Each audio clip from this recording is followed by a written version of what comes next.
Welcome to Sandy's Sketchbook. Today I'd like to introduce a guest artist, James Torlakson, who is the 1994 Fog Fest poster artist, as well as he puts his artwork on t-shirts.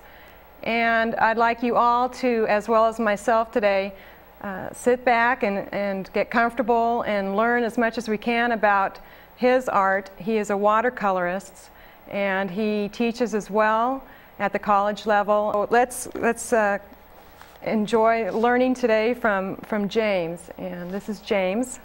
Thank you, Sandy. Thanks for joining me today. Great. I've lived in Pacifica over the last 20 years and have had the good fortune to devote those 20 years to the pursuit of my artwork, primarily dealing with fine art in the medium of watercolor. I also work in oil and etching. Recently I was given the opportunity to design the image for the poster and the t-shirt for the Fog Fest, and I did the design in watercolor, and I'll keep most of the focus on what I have to say today about watercolor itself. The way that I'd like to introduce you to what I'm best known for doing is via slides, and I'll show you some slides of completed watercolors of images that I produced over the last 20 years to give you some flavors. And also, can you give me a little background before we go into the slides? I'm very anxious to look at the slides, but a little more background about when you developed. Have you always had your talent, skill, and ability? Has it been a natural ability with your art? Or when did you decide you're going to be an art teacher? Have you always had an income as an art teacher? Have you had to supplement it and use art as your hobby? As other people interested in following their career in art, how can you give us some insight into your background as it relates to people that are now just getting out there to start as an artist? I had the good fortune of getting a lot of encouragement without real pressure from my parents from the earliest of ages, and my first commercial venture was at the age of 6. I won the Chronicles Junior Art Championship and received a whole $2, which was, I won't tell you what year that was, but $2 was worth more back then. And had the good fortune also. What was the picture of in the paper? It was a little cartoon of somebody being held up at a cowboy being held up behind the counter of a bar. The piece was titled "Reach for the Sky," and enjoyed that prominence of being class artist through school. And ended up spending 4 years after high school at California College of Arts and Crafts. And where's that at? That's in Oakland. Okay. And then picked up a master's out at San Francisco State. Oh my gosh. Do you have some mentors, some professors that really you connected with? It's a curiosity. I had the good fortune of having numerous very fine professors, but a Ralph Borge and a Harry Krell stand out as That's people. At San Francisco? This was over at in Oakland? At Oakland, at California College of Arts and Crafts. I learned a lot of very important basic information from them. When you went into your undergraduate degree, your bachelor's of arts degree, fine arts, that was based on your GPA or your overall grade point average from high school? I was qualified to... Or did you need letters of recommendation from your high school teachers or anything of that sort? I believe I may have submitted some portfolio, but it's a private college, and basically they respond to if you can pay the tuition. So just out of the... You're a teacher, you're a professor for a student in a private college. Private college tuition is really quite high, and I currently teach in the community colleges here. Which ones here? Skyline and College of San Mateo. And relative to tuitions elsewhere, it's really quite affordable. How did you bridge that gap? I mean, what happened in your life, in your background, where you've successfully now done what I look at as everything that you as an artist can do and then some with your art, you know, teaching it and producing it and learning new things. I'm sure from the student there must be an exchange of two primary motivators. One was I had only taken a single watercolor class in my entire art education, and see, that's hard to believe. You know, I mean, and the instructor told me that he thought I might best express myself in a different medium, and that little piece of criticism was the kind of impetus that motivates a person like me. So I decided, well, if that's your feelings, I'll see how far I can take this watercolor. Then the other motivating factor was... it was sort of like a challenge. It was a little bit of a challenge.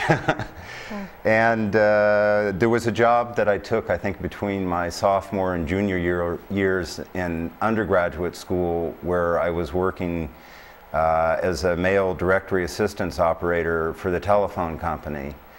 And the regimentation of that job convinced me that I was not going to do well in the 8-to-5 world, and that was a strong motivation to figure, if I'm not going to function well there, then maybe I better really learn to exploit these art skills and see where I can. Absolutely. I was fortunate that the vein of imagery that I was dealing with in the early 70s was also what the fine art market was responding to. So I was. What was that? What was that? Was that all the psychedelic art, or no, was it the photorealism? Very precise images of everyday America. Campbell's soup, Andy Warhol. No, you'll see in a moment. I'll show you trucks, kind of everyday Americana, and I was able to, at an unusually early age, hook up with a prominent New York gallery and San Francisco gallery. Right. Yeah. But probably in terms of trying to succeed and get art to be a prominent part of your life and hopefully your income, the factors that play the greatest part is, one, the artwork itself, you know, the quality of the work, and the other is determination. I didn't have a formal business background, but you definitely need to have some business sense in order to keep your head above water. Getting connected with a gallery is, once you've done that, the owner of that gallery or director is basically your agent, and then it's a matter of like mass. Your name goes on all kinds of mailing lists. To what degree they're willing to promote you is going to enhance your odds. Because they're going to take a profit. They're going to take a piece of the commission of the total cost of a big piece of the commission. Yeah. And the general commission is 50% on the sale of a piece of artwork. So So I guess what I'm saying, one way or the other, they get half the money that comes in. However you work that out.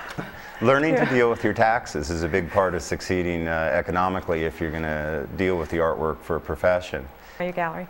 But that, I want to get away from the academics of how to make it out there to more of you as this year's 1994 Fog Fest poster artist, and how you were given the task of taking this on as a challenge, and how you developed your ideas as well as your art. Okay, let me start by showing you slides of the images that my reputation is based on. Dining room. It's a watercolor 24 by 30 inches. Another Rockaway Beach image. This is titled Rockaway Laundry. It's 24 by 36 inches in watercolor. How do you utilize your tools? Do you layer the watercolors on? If you were to read a basic textbook on watercolor, one could start to. It's a basic combination of learning how to lay out flat washes, work wet into wet, and dry brush techniques. First paints on it. Anytime that you're causing a gradation by merging one pigment into another or a pigment into clear water. Okay. And the basic techniques are really laying out a flat wash, working wet into wet, or dry brush. And all of the images that I create are just an exploitation of those traditional techniques. So and how long, and does it vary with each picture, does it take you as a watercolorist? I mean, because try not to keep track, because sometimes it's appalling, but paintings range anywhere from 60 to in excess of 200 hours, depending on the amount of Does that factor detail. in your final cost of that art? Do you It's consider usually your sold by material- size. Is it sold by size? Yeah, I'll run through a few more of these. In the 80s, I was dealing with images. This is a watercolor titled Octopus from Santa Cruz Boardwalk. It's 24 by 32 inches. I was focused on amusement parks at that point in time. Another image from that Oh, genre. I like that one. This is a 15 by 22 inch watercolor. Oh, and the clouds. You didn't airbrush that in? That's all done with watercolor? That's all done Those just clouds? simple wet into wet. If Beautiful. one of the things in the teaching that I do is that I expose my technique with no holes barred and explain just exactly how I create these images. And all of the effects, like the building emerging out of the fog, is a very simple play of wet into wet. So do you use rulers, you know, straight line rulers? I mean, to get those are straight lines on the side of the For building. the initial sketch, I'll use it's any kind unbelievable. of drafting tool, but in actual painting, it's just So steady do you draw hand. with a pencil first, and then you put the color in? Correct. You don't go straight in with Correct. the paint. It But goes when straight- I'm asked by a student, how do you paint a straight line, what I tell them is just remember everything that you do when you're painting a wiggly line, and don't do that. Your line will come out perfectly straight. I, in the late 80s, got intrigued with abandoned firework booths. And this is another Pacific image up by Maury Point titled July 5th. Here we've got a piece titled Empty Booth. It's a 36 by 24 inch watercolor. And we're looking here at the last major area of subject that I explored, which was deserted drive-in theaters. Take a look at a couple of these. And then what I want to show you are some images that have occurred throughout my painting career in Pacifica, and that's periodically dealing with the sea. What is happening in the sky? We've just got sunset at Rockaway Beach. I've painted Rockaway Beach at least 10 times, maybe more. Here's another image of Rockaway Beach. Oh, wow. That's beautiful. And this is Maury Point, and what I'll show you here is how this painting was painted. Frequently when I'm painting, I'll photograph the painting in progress. So what you're looking at here was the very first wash. Ooh. This image is 3 by 5 feet. It's a large watercolor. What's that? Can we go back to that? What, Is that rock, or is that mountain, or smoke coming out the top? What is that? This will eventually be sky. These areas are stopped out with liquid mask. They're preserving the white of the paper. This is a fog bank, and this will be the underlying so light this is- colors for That's the not ocean. a finished picture then. That's in process? No, this is the very first wash in that image you just saw, but I'll show you how it developed. Now I'm starting to plot the landscape, the rock formations right on top of that first wash, working further along and starting to develop the water. Is there a particular time of day that you prefer to get your paints and go and paint? I like late afternoon or early morning for long cast shadows. That's what I favor in particular. So this gives you some idea I'm of looking what my at background is in the I see fine that. art, and then I'll talk a bit more here about what's going on with the development of the poster. Okay. We're tagging along all kinds of little wires here. So I was pleased to have the opportunity to design the image for the poster and the t-shirt, and this simple image right here is how it all began. Oh, can we get a close-up shot of that? It's a very, very loose sketch, and it was just what initially came to mind when the proposition of designing the image was presented to me. Here, you know what, let me take a look at that, because this is the initial spark. I mean, to me, I'm impressed because I know I do the same thing when an idea first comes to my head. Where can we go? Let's go to this one. Okay. Very simple. This is his very first sketch. Every idea, if you can get it out of your head onto paper, is your initial spark. You know, I mean, you're making your first step, so I'm impressed by that. And from here, I went to here, which is the final drawing, which eventually got transferred to watercolor paper. But once I had the basic idea of what it was that I wanted to include in the image, I began working on a sheet of tracing paper to lay out the drawing, the various elements that you see, such as Pedro Point, Muscle Rock, a fisherman, people picnicking at the beach, whale, my daughter's posing as a mermaid, What's your abalone daughter's shell. My daughter's name is Beth.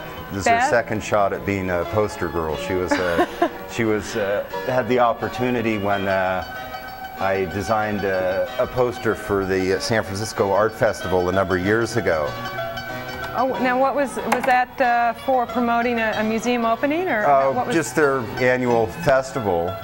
When I put an image together, I'll show you in slide form a little bit later what some of the components are that were collaged into this from photographs. But I like, whenever possible, to relate directly to reality. In this case, in getting the gray whale breaching, is I based my drawing directly off a model of a gray whale. I had never painted an abalone shell before, so I got an abalone shell, and I needed to really study it to understand just what one looked like. Here's the sand dollar that stars as the light source in this given image. And once I had completed the sketch, I placed the sketch on a light table and put a 90-weight sheet of watercolor paper, which is fairly thin, over the top of this so I could trace this line drawing through to this piece of watercolor paper. This is the actual final art piece that the image on the poster was derived from.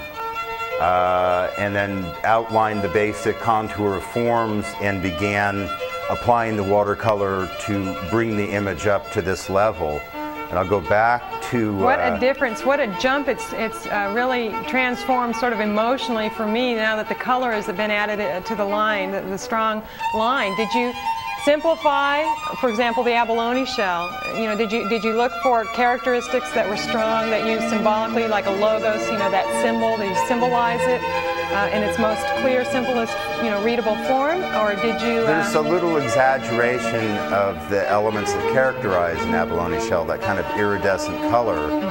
But what I needed to do was to, seriously, I spent a good 15 minutes with the shell in my hand, looking at it, shifting it around, watching how the colors change, and in short order realized that most all of that iridescent feeling of color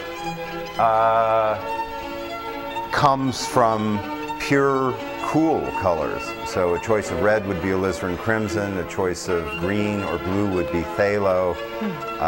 And once I identified what the components were that made this look that way, the issue of painting it wasn't really that big of a chore. I think that 90% of what it takes, especially if your intention is to paint realistically, it isn't really involved in the tools that you use or the techniques that you use. It's in your perception. If you wanted to be playful, I've had a strong relationship to the ocean ever since, well, even before I moved to Pacifica.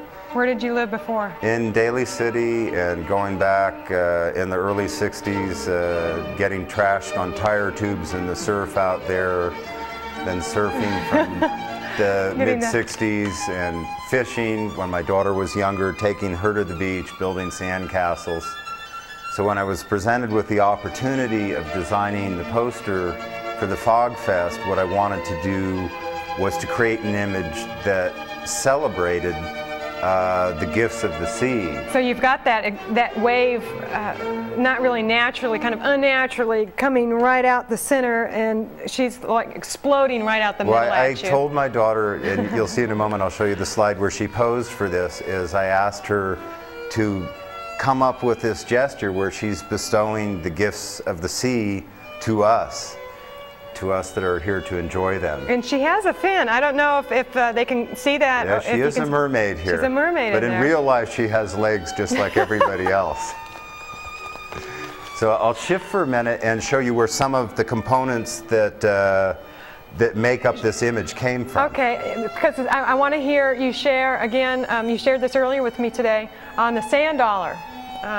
And the importance and how you've developed that in the picture. I like that. And we'll touch on that again right now, is that instead of using the sun, I decided, since the theme was going to be objects from the sea, is I would just replace the sun, the primary light source, with a sand dollar.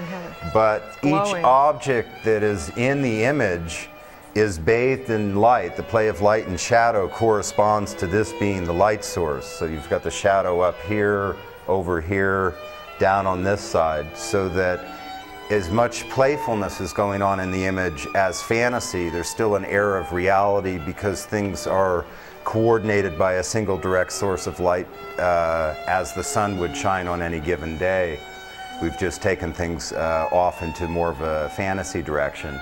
And the dolphins, how did that just came out of your imagination? I mean, your imagination. You created this image came to me as soon as it was proposed. It was in my head. I wanted to bookend our coastline from Pedro Point. It's very symmetrical, you know, and the balance from your almost mirrored image. If you were to fold it in half, you've got your balance. However, it breaks up with your foreground because you have the fishermen and the family out enjoying at Pacifica Beach. So you have a lot of movement.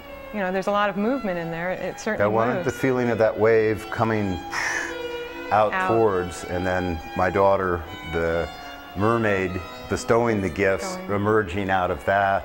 And spending time in the ocean around here, you will see gray whales. They don't really breach quite this high, and dolphins. The moon is kind of interesting. You know, you put the little man in the moon in there. Well, I like the man in the moon, or the person in the moon, for those that are of a more liberated persuasion. The moon being. What I'll do for a minute is go back to the slides and show you where some of the other components came from. The actual lettering I pulled off of my computer, a font out of one of the graphics programs.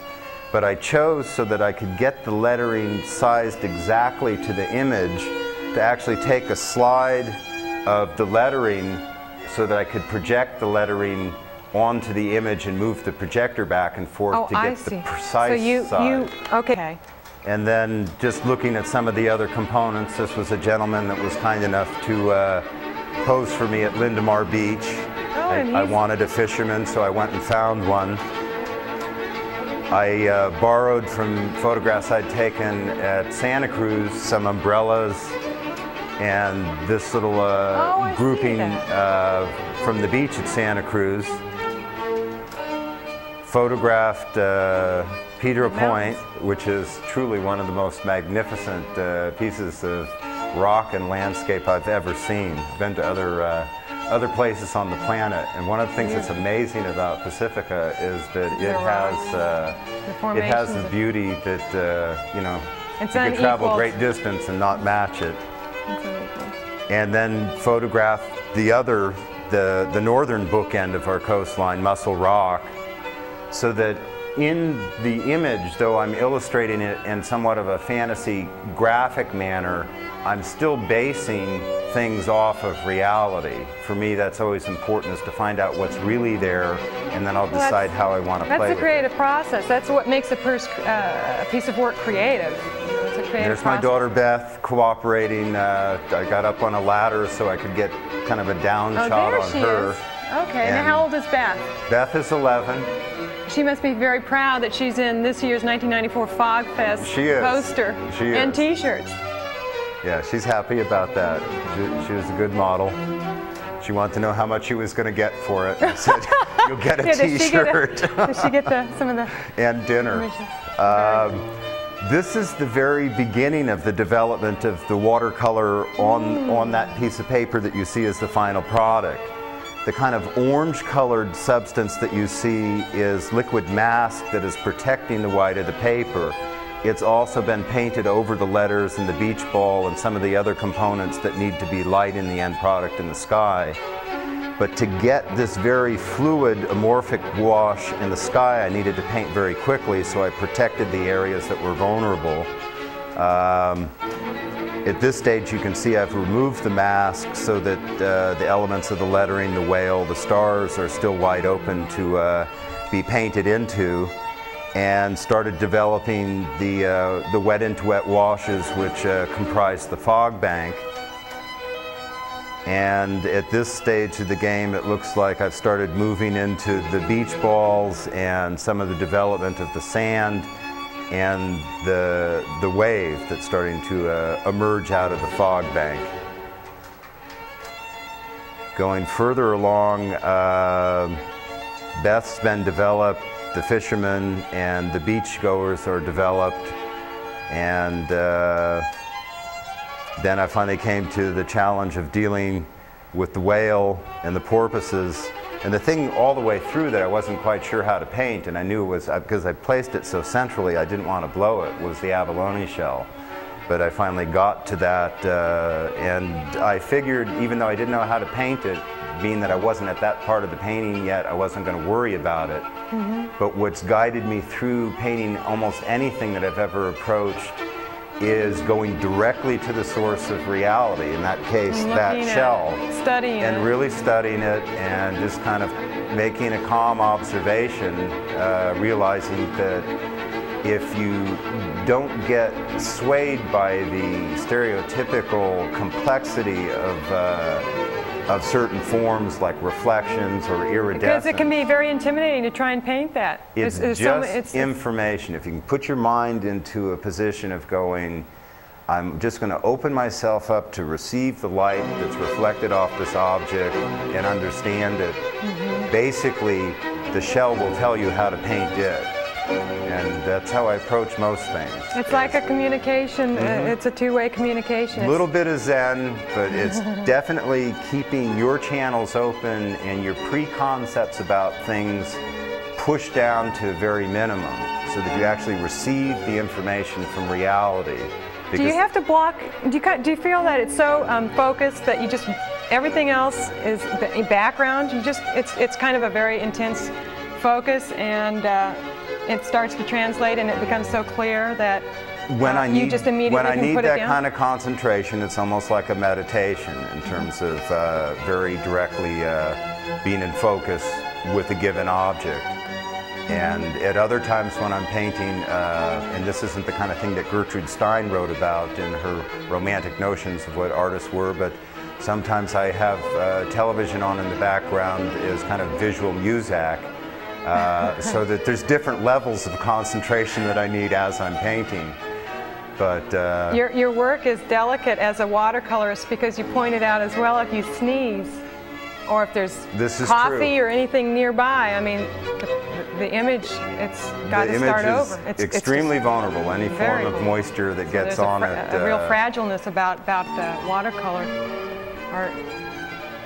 So from this point, I think I got involved with starting to develop the water, the little bluish accents in the water, and the beginning of the lettering, and finally finishing up the lettering here. It happened, the logic in this particular image. Or is it circle?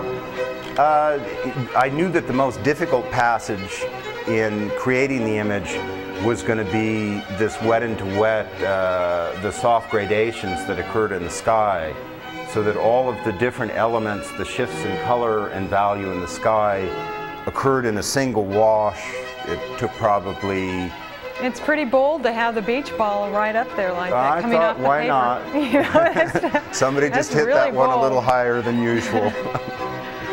But I wanted playful fantasy element to be part of this. Now, how much is one of these going to cost somebody, and how much is one of the T-shirts as well going to cost?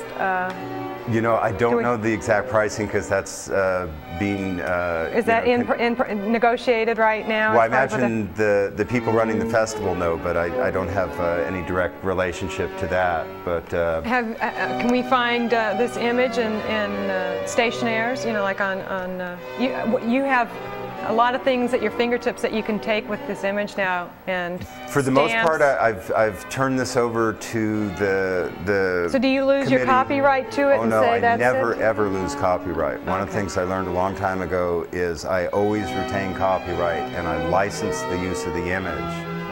So that, you know, not only does this piece of paper, my artwork, belong to me, but the image does. But I've licensed this to the Fog Fest, and we've decided what they can use it for in terms of the poster, the t-shirt, and a few other products.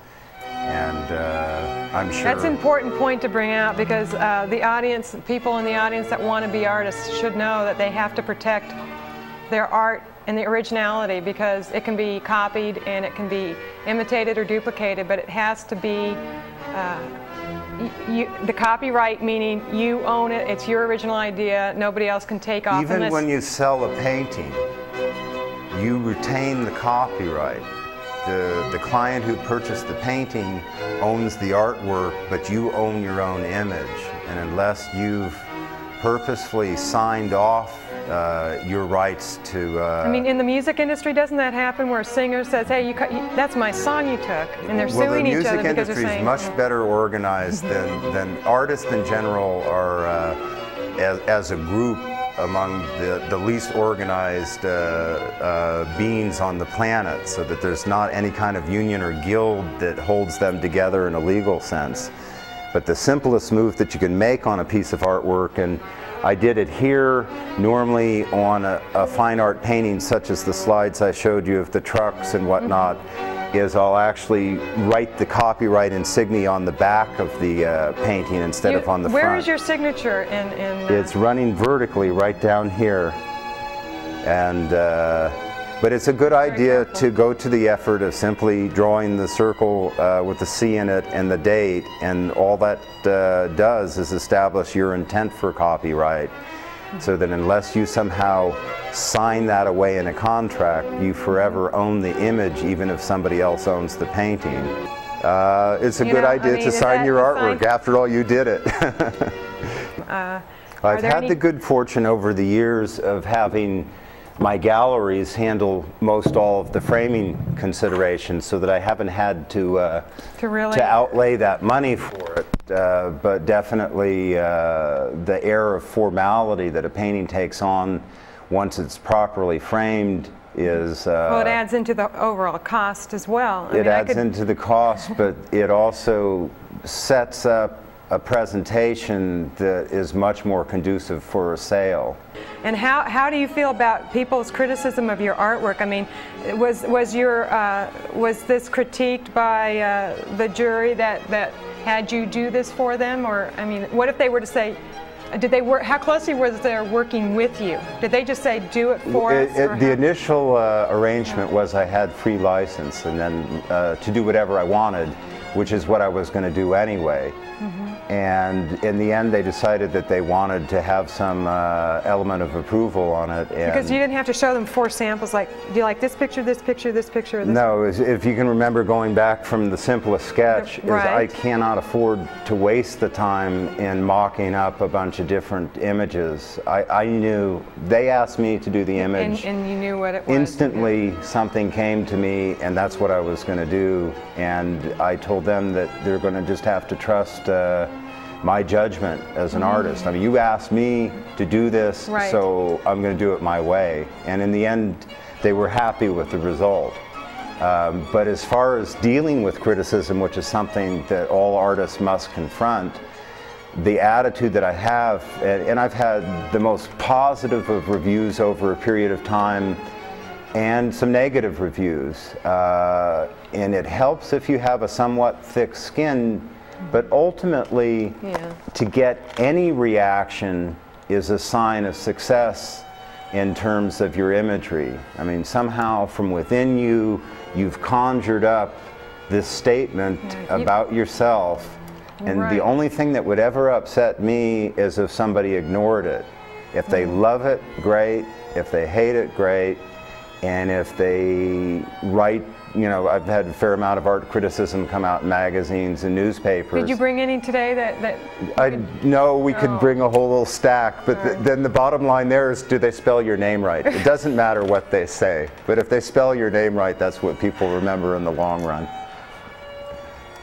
I think that it's very good to point that out about, as well in school, you may have professors that may have deterred you or discouraged you in this field, you know. It was my watercolor teacher who told me to find another medium to express myself. And so. here, you know, you're a well-known artist with teaching, a professor with a master's with credentials. You've got all of this going on. I mean, it makes you wonder, you know. Well, I mean, you got I to, have the opportunity now as a teacher to be on the other side of that whole thing. And how do you feel that is? How do students now relate to you that you're the teacher and you're not the student? How does that happen? Well, I mean, are you uncomfortable with it? Oh no, I'm very relaxed. I've been doing it for about 15 years. 15 years. And what I try to do is to, in a very general way, demystify the whole process of creating artwork, so that as far Because as people get scared to do it. I can't do it. I don't want to do it. Oh, I didn't do it right. Oh,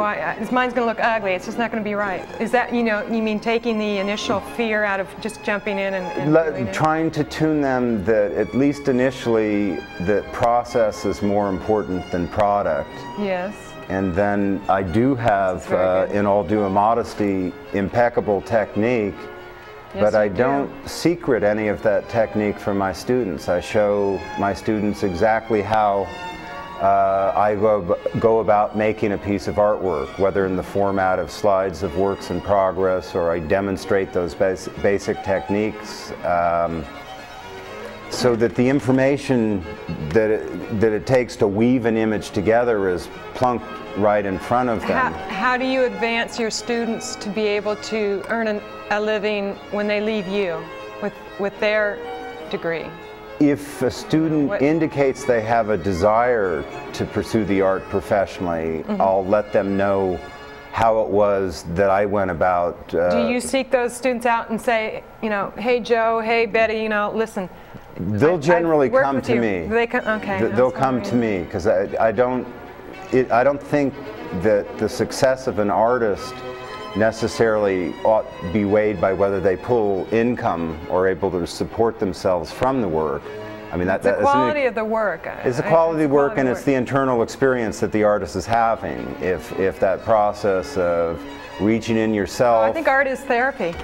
Which, by the way, I'm curious, did you have to take a variety of different art classes, or did you just take 3 or 4 classes in one concentration? I had the real good fortune of going to California College of Arts and Crafts, and that it's an accredited art school, so you do take your academics. Which is a good point to bring out. Don't go to just a general, you know, liberal arts college or something. I mean, go to a specific trade school in art.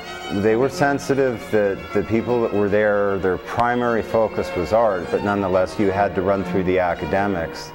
But I took a very wide variety of classes, from design classes to drawing classes to painting classes. Is there another area that you like particularly besides your abilities in watercolor?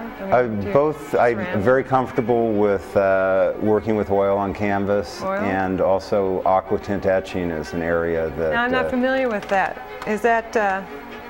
what is that? Is that like a silk screen process, or? It's an etching process where the image, instead of the tonal system in the image, instead of being developed by cross-hatching, which is the traditional drawing method in etching, you know, using the etching needle. Use a sharp it's knife. It's done via this process of aqua tint, where you get it's almost like painting tones onto a copper plate.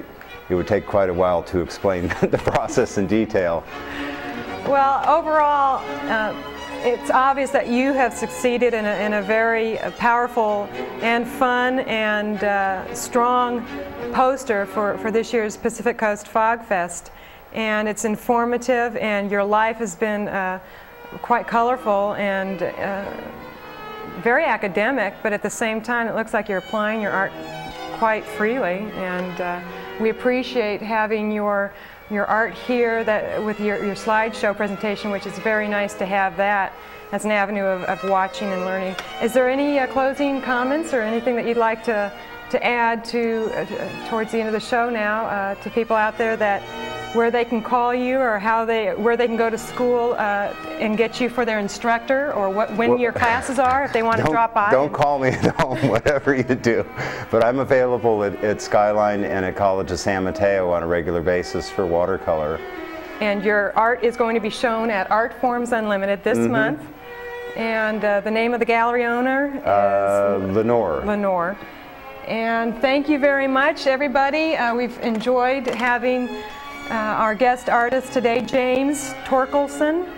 And James, thank you. We've learned a lot from you today. We'll see you again next time on Sandy's Sketchbook.